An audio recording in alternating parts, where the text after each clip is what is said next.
people who are using the generate hashtag like we did in Instagram, and then because we can get Yeah, that uh, makes way more sense. yeah, we can get cloud scores for Instagram users, so that's a good starting point. And maybe there's a way. Um, Uh, so what I've been doing is I've been polishing the YouTube streaming functionality, and um, right now I'm streaming, but I'm having, I think it's my internet because it's kind of low. But the pending stream that I was trying to develop yesterday is working in a way that if you press the home button and then come back. Oh fuck! What's going on?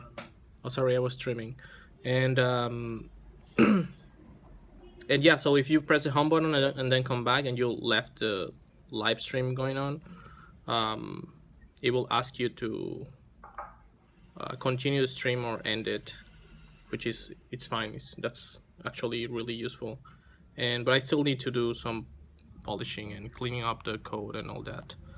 Um, Other than that, I'm still working on that. Um, right. I was thinking, so you don't have like Xcode or something so that you can download a demo and play with it, or we'll have to wait for David to send you a Um, copy or something. if you send it to me next code, I can set it up. Okay. Yeah, sure. Once I have something, I'll send you. What Let's see. version of Xcode do I have to up, Omar, by the way? Right now, I have the last one, like 7.1.1, I think. Okay, cool. I think I have to upgrade my Xcode, but yeah, sounds good. And Um, yeah, that's it. okay, cool. Kristen? Hey guys. So yeah, yesterday I worked with Adam to about a holiday plan, which I'm going to go over and clarify with Malcolm and everybody else over the next little while. And I'm trying to think of if there was anything else.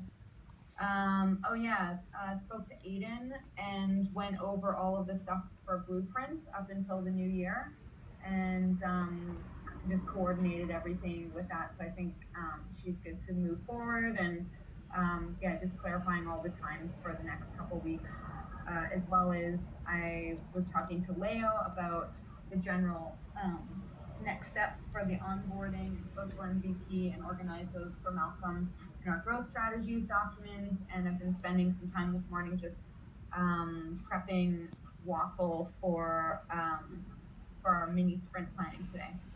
Are they, Kristen, is it ready to go in terms of the, is it ready to go in terms of that growth doc in Google now? Yeah, yeah, And yeah. you added the final steps that you're waiting on? No, because Martin, I sent it to Martin, and but he hasn't added the story points. And I think also, like for instance, like the permissions pop up is something David was working on. So that was another one that we're sort of waiting. I mean, I think it's close to being done now, but there's a couple things that are a bit difficult to pull together right at this moment. Leo already merged the request for the notifications you sent out to Scrum this morning. Yeah. So that's done. So I'm just wondering if you, what I had asked is if you could just, outside of having the estimates, if you can put in what those, what the actual icing from our testing is, going to go very far for us. And secondly, David's going to be looking at unit testing. So let's just, Kristen, we'll just put unit testing at the top. I guess top of the ready column for David upon return, and you can let him know that it's there. And I think we should maybe make one for unit testing story point, so you can just so you can go over that with him. You can start with story points and then move forward into, what's needed. It will be a progress. It's not like in 2 weeks unit testing's ready. Yeah. So it's more so like it's going to take some time, but it's a good time to get that figured out and really look into that.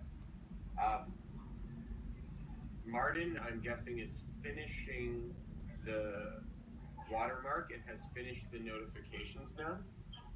So what I would recommend is, with the notifications finished and the watermark finished, that's probably a good place for us to do our last release candidate of the year. People who are just gonna quit the app. Yeah.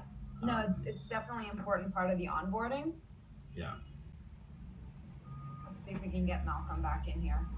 But yeah, I mean, I guess we'll just see if we can get that. I guess the main thing we'll want to be making sure that someone's there to like approve the pull request. So we should maybe just look at what the hours are, who's going to be around the next few days up until, because I guess I'm not sure if, hey Mel. Okay, I'm back. We were just talking about coordinating pull requests and possible external test flights. Now two of them leave. Well, I guess we have 30 points in there. We could use, like for instance, we have the whole educational section of the tooltips about filter settings, the clearing filter section, how to toggle to video, things like that. Which might be good to just kind of get done. I think that would be a nice little package. I think we might want to remove issue 1068, which is the pop-up after every successful post. I think this is pretty much related to the new share option, but I'd say we take that one back and put it in when we're going to do the sharing update. Right. So sharing updates. Yeah. So okay. So why don't we get all those tooltips in? Yes. And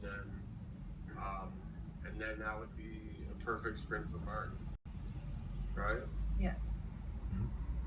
And then David's going to be working on unit testing. So I think the only thing I can think of that are the in progress stuff, which is the watermark. Hey guys, and can you add like two story points for making like a small design fixes to the tooltips, like little things, but just like account for that time. Shouldn't be long. Okay. Yeah, there was an issue in your Rafa that was about revising the tooltip design. Yeah, but is that about the overall design or design fixes about the ones that are there?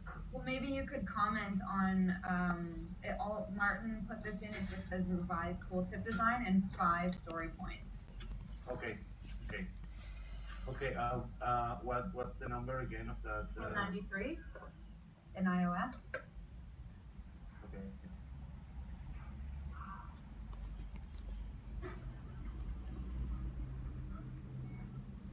And yeah, we can go over also there seems to be a little bit of for everyone in this ready column. Like Omar, there's some stuff for you. You said you're going to be around next week.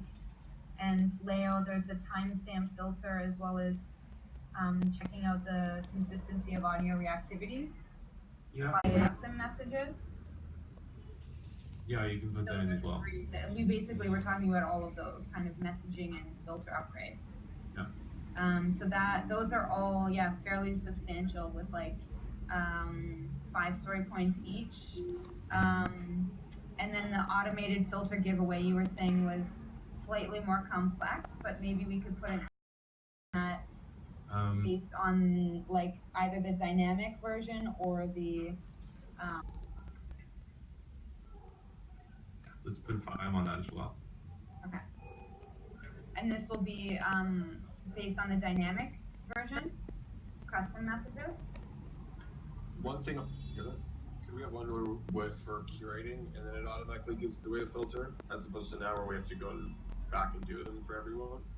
Yeah, like this is exactly what we're talking about. Is like how, like a dynamic one would be like we can define cohort groups and then automatically give them a filter. The other way, which Leo can clarify as well, is like we give various use cases. So if we say I want to give a filter, for instance, of the top 100 people, we hard code that in. And then if we say we also want to give it to people who just signed up 2 weeks ago, we hard code that in. I think ideally the best way would be to do things on the fly so we can change it as we keep moving forward. Mm-hmm. So that would be like the dynamic version where we can put in cohort groups. Yeah, it makes most sense to start with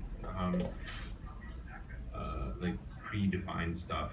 So every day a script would get users who have posted 100 times or more, and then it would check if there are users in there that haven't received all the filters, and it would take those users and update them and send them a message.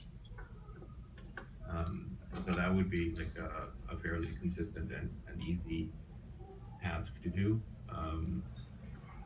But that's not the dynamic version one. That's not the dynamic version, and I want to be a bit careful with that because I don't want to like rebuild the mixed panel interface, kind of. So I just got to get a bit more familiar with mixed panel and